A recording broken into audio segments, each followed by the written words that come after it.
तथागत बुद्ध धम्म प्रचार करते हुए विभिन्न नगरों में भ्रमण किया करते थे। वे कभी किसी एक जगह पर नहीं रुकते थे।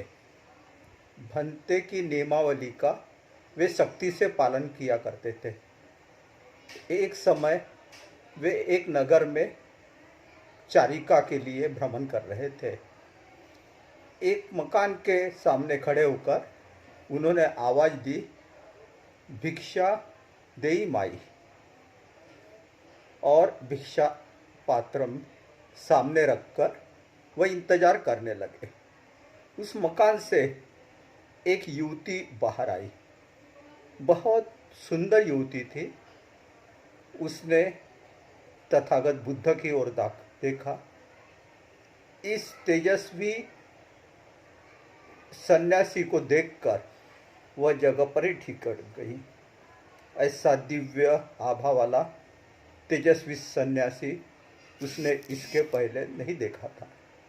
इस युवा सन्यासी के सौंदर्य पर वह मन ही मन मोहित हुई थी, और वह भी एक अति सुंदर युवती थी। पूरे गांव में सबसे सुंदर थी। लोग उसकी सुंदरता की तारीफ करते हुए नहीं थकते थे, और युवा वर्ग तो मानो उस पर घायल था। इस कारण सुंदरता की तारीफ सुनते सुनते उसके मन में एक अहंकार की भावना निर्माण हुई थी, और यह अहंकार बढ़ते ही गया, और वह अपने आप को मानव सुंदरता की महारानी समझने लगी थी। उसने देखा बुद्ध नीचे गर्दन झुकाकर उसके पैरों को ताक रहा था। उसे ऐसे लगा जैसे यह तेजस्वी सन्यासी जानबूझकर उसके सुंदरता की अवहेलना कर रहा है। यह उसके अहंकार को ठेस भी पहुंची। उसे लगा यह तो उसका अपमान कर रहा है, उसको सुंदरता को दुत्कार रहा है। उसने गुस्से में आकर जमीन पर पड़ी मट्टी उठाई और तथागत बुद्ध के भिक्षा पात्र में डाल दी। बुद्ध आशीर्वाद देकर निकल गए। मन ही मन वे समझ चुके थे कि इस युवती को अपनी सुंदरता का अहंकार हुआ है। वो उसकी सुंदरता का अहंकार दूर करना चाहते थे, मगर उसे कोई प्रवचन देना नहीं चाहते थे।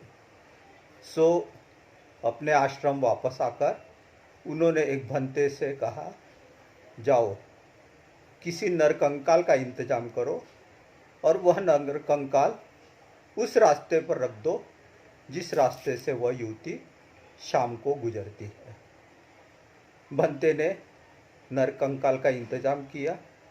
एक सूनी सड़क से वह हमेशा की दिनचर्या की तरह जाया करती थी। उस पेड़ के नीचे नरकंकाल को खड़ा रख दिया। हमेशा की तरह युवती उस रास्ते से गुजर रही थी। अचानक उसने देखा किसी पेड़ के नीचे नरकंकाल है, तो उसके मुंह से चीख निकली। डर के मारे उसका बदन कांप रहा।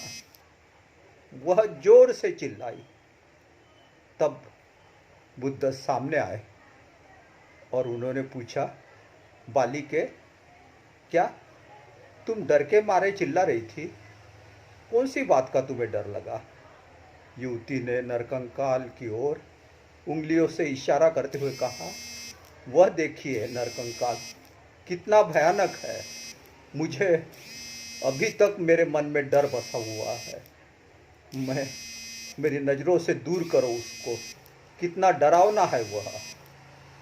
बुद्ध मुस्कुराकर बोले, बालिके, यह नरकंकाल तो उस युवती का है जो कभी इस गांव की सबसे सुंदर युवती थी, आपसे भी सुंदर।